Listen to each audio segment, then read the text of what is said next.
Well, I'll be darned. Look who's back at the Enclosure Institute. In case you forgot, I'm Phil Taylor. And I'm Jimmy Budd. Today we want to discuss the cell structure of foam materials and how that relates to sealing in both static and dynamic sealing applications.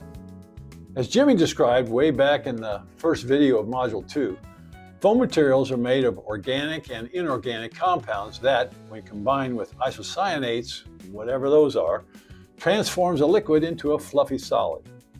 He's the engineer, can explain that better than I can, but what's important is that in this process, the compounds take in air as they cure. And depending on the base polymer and other chemistry, the resulting foam can be either open cell or closed cell. Glad to see you were paying attention, Phil. As we mentioned in that video, only open cell filter foams are designed or intended to have a large open cell pore structure, making them unsuitable for gasketing and well suited to filter air and liquids. Foams that are typically used for sealing are either closed cell or microcellular. Before we discuss the inherent differences between open and closed cell, let's review a few of the important properties that are related to sponge and foam gasket materials.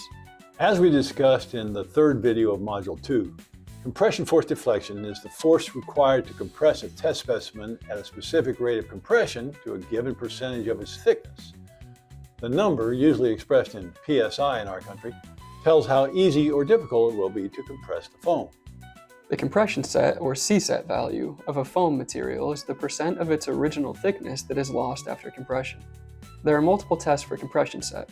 In some tests, the specimen is compressed to a given thickness, like 50%, and held there for a given period of time, like 24 hours, at a given temperature. In others, the specimen is repeatedly compressed to a given percentage of thickness and released after a very short duration.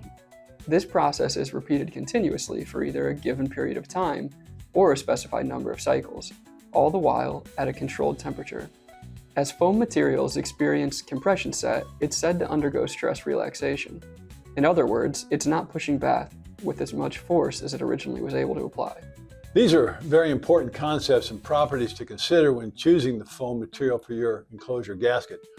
Whether the gasket is intended for a static or dynamic type application, poor C-set values, that is, a high percentage of compression set, should be a cause for concern if your seal needs to be anything other than short term. When you think of closed cell foams, imagine, on a micro scale, a cluster of balloons, or maybe bubble wrap. Each cell, closely bound together, is holding air in the cell. Taken as a whole, the material derives its CFD, at least in part, from the air trapped in each cell. Just as would happen if you crush many cells in bubble wrap, if the cells of a closed cell foam are ruptured, the polymer loses much of its ability to push back against compression.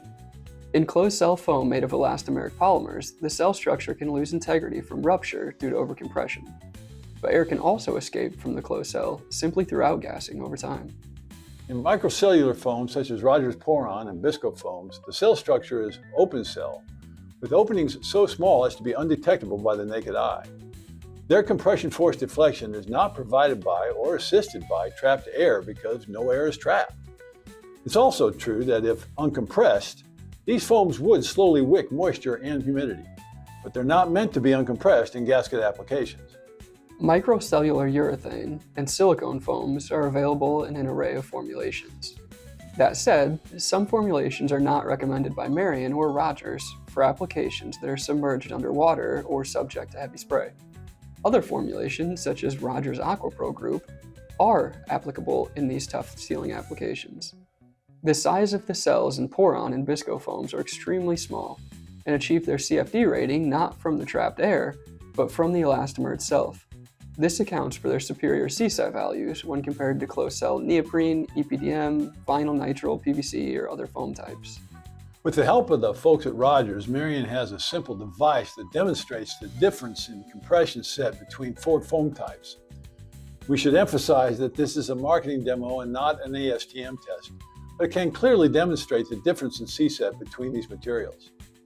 The insert card has a small pieces of closed cell neoprene sponge, cross-linked polyethylene foam, PORON polyurethane foam, and BISCO silicone sponge.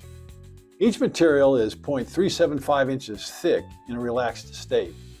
The insert card is placed between two flanges and then, by means of a wing nut and screw, are all compressed 50% to 0.187 inches thick. Notice that the thickness is reasonably uniform all around the demo piece at the time of compression. Then the demo is set aside for 24 hours. After that amount of time, we're ready to release the pressure on the foam. But before we do, notice that the flanges are no longer evenly spaced. When we remove the flanges, you can see that the PORON urethane and BISCO silicone samples return to their original full thickness, while the neoprene and polyethylene foam have taken a significant compression set. To reiterate, this is not an industry standard test and meant only to demonstrate a few differences between these foam materials.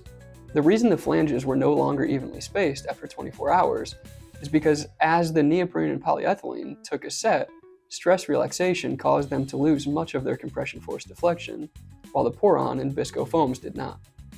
Now let's consider how these properties pertain to static and dynamic seals.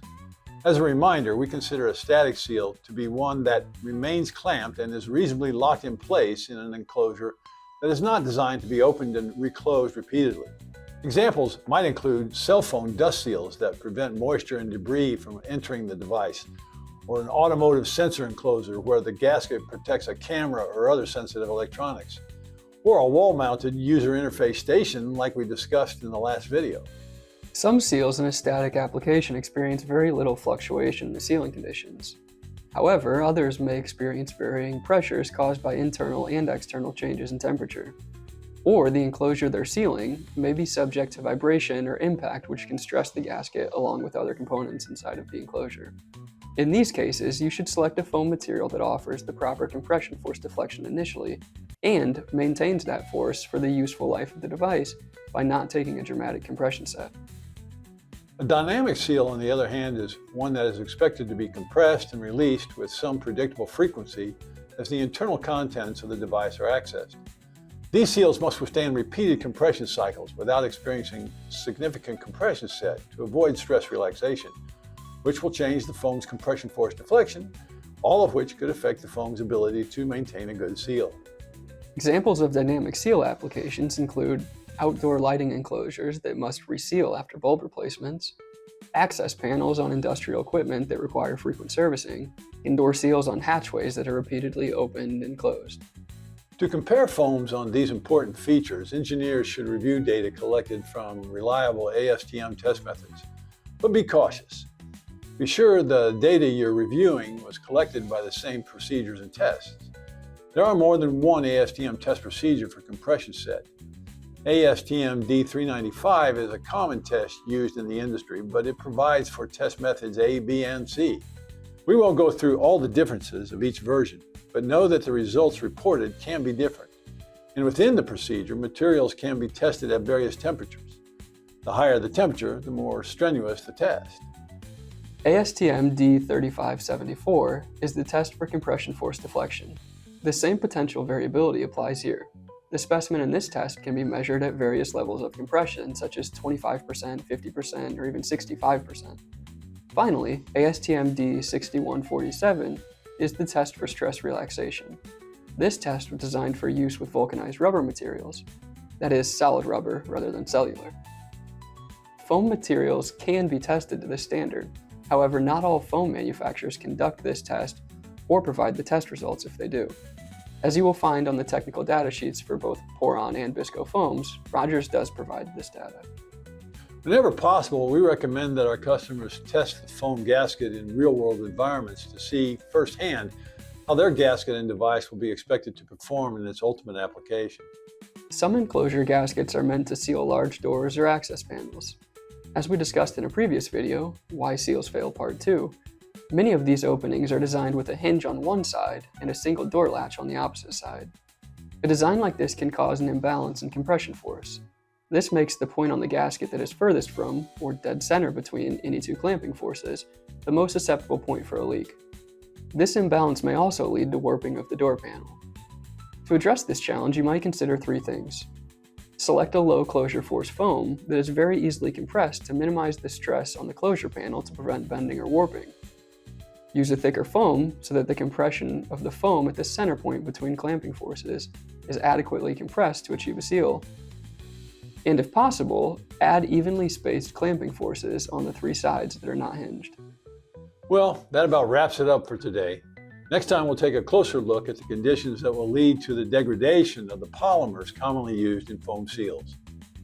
And we'll discuss some of the real-world applications where these conditions are likely to be encountered. So until then, I'm Jimmy Budd. And I'm Phil Taylor. See you next time.